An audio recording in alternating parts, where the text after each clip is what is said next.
आज मैं आपको स्वामी रामदेव की अच्छी पहल के बारे में बताना चाहता हूं। आपको याद होगा कि 2013 में उत्तराखंड में त्रासदी हुई थी। केदारनाथ में भयानक तूफान आया था। सैकड़ों बच्चे अनाथ हो गए थे, न रहने का घर, न कोई ठिकाना, न खाने पीने का इंतजाम। स्वामी रामदेव और आचार्य बालकृष्ण ने ऐसे बच्चों को गोद लिया, उनकी परवरिश का पूरा जिम्मा उठाया। देवप्रयाग से करीब 12 किलोमीटर दूर मुलिया गांव में स्वामी रामदेव ने इन बच्चों के लिए एक भव्य आश्रम बनाया है। इस आश्रम का नाम पतंजलि सेवाश्रम है। केदारनाथ त्रासदी में अनाथ हुए जिन बच्चों को स्वामी रामदेव ने गोद लिया है, वो बच्चे अब इसी आश्रम में रहेंगे। कल उत्तराखंड के मुख्यमंत्री त्रिवेंद्र सिंह इस आश्रम का उद्घाटन करेंगे।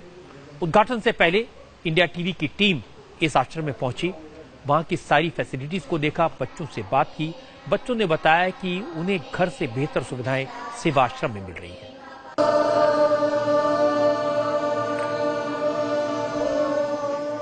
स्वामी जी ने हमें गोद लिया है। जब 2013 में आपदा आई थी तो स्वामी जी ने हमें गोद लिया था।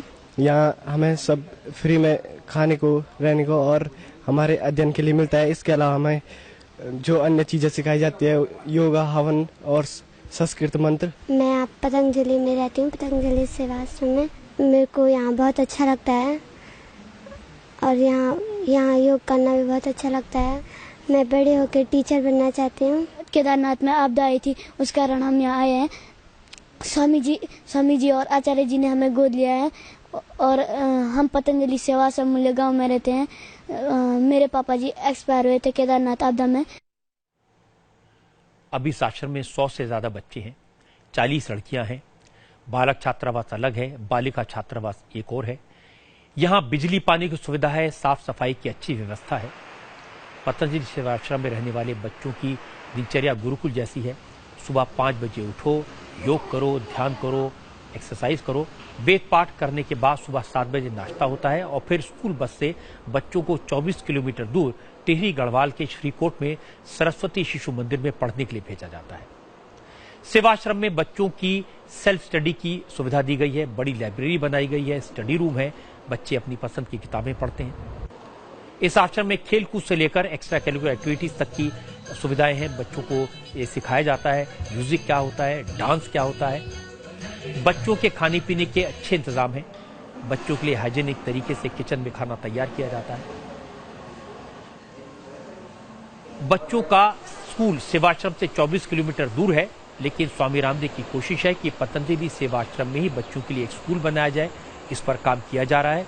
स्वामी रामदेव ने बताया कि फिलहाल हर बच्चे पर करीब 15,000 रुपए का खर्च आता है। उत्तराखंड के आपदा पीड़ित बच्चों के लिए ये सबसे पहला इनिशिएटिव था पतंजलि का और करीब 15-20 करोड़ की लागत से ये पूरा पतंजलि सेवाश्रम बना है। और आज पूरे पहाड़ में किसी भी सरकारी या गैर सरकारी क्षेत्र में शायद इतना सुंदर भवन दूसरा मुश्किल होगा। और इसमें एक बच्चे के ऊपर करीब करीब हमारा 15,000 रुपए का खर्च आता है। और उन बच्चों का जिनका सब कुछ छिन गया था, पानी सब कुछ लील गया था जिनका, उन बच्चों को हम यहाँ शिक्षा, स्वावलंबन, संस्कार और उनके जीवन निर्माण की सारी व्यवस्था, उनके खाने पीने, पढ़ने लिखने से लेकर के एक जिम्मेदार समर्थ नागरिक कैसे बने, ऐसे उन बेटे और बेटियों के लिए ये पतंजलि योगपीठ की सेवा हमने समर्पित की है। बड़ा अच्छा काम किया स्वामी रामदेव ने। इस सेवाश्रम को बनाने में 15 से 20 करोड़ खर्च हुए। आचार्य बालकृष्ण ने बताया कि हॉस्टल 2 साल में बनकर तैयार हुआ। 2 साल के अंदर में हमने एक बहुत बड़ी संस्था, जहां पर उनके अभी स्कूल, रहने की, खाने की, पीने की, बढ़िया एजुकेशन की, बस आदि की सभी व्यवस्थाएं 100% निःशुल्क हम कर रहे हैं। 100 से ज्यादा विद्यार्थी आज बच्चे वहां पर रह रहे हैं। वो अपने जीवन को नए सिरे से जीने का ढंग वो सीख चुके हैं। स्वामी रामदेव की पहली पहचान बनी थी जब उन्होंने योग को पूरी दुनिया में फैलाया था। फिर पतंजलि की स्थापना की, आयुर्वेदिक प्रोडक्ट्स बनाने की शुरुआत की, कंपनी को 10,000 करोड़ की कंपनी बना दिया। लेकिन सबसे बड़ी बात है कि स्वामी रामदेव समाज के प्रति अपने दायित्व को ईमानदारी से निभाते हैं। जब केदारनाथ में त्रासदी हुई तो लोगों की मदद के लिए सबसे पहले स्वामी रामदेव पहुंचे।